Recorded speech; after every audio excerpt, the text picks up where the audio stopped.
లేఖనే రాసింది హృదయమే. పాటలు మార్చరాసేవా? అప్పుడు నేను కూడా మార్చుతా. మొదట నా ప్రియ అన్నాను కదా, ప్రియతమా మార్చుకో.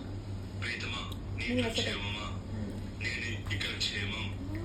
ప్రియతమా నీ వచట కుశలమా, నీ నిజట కుశలమే. నేను ఊహించుకుంటే కవిత మనసులో వరదలా పొంగుతుంది, కానీ అదంతా రాయాలని కూర్చుంటే అక్షరాలే మాటలే.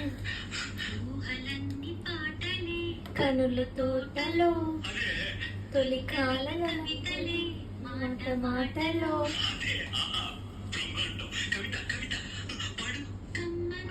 ఈ ప్రేమ లేఖనే రాసింది హృదయమే. ప్రియతమా నీ వచట కుశలమా, నే నిచట కుశలమే.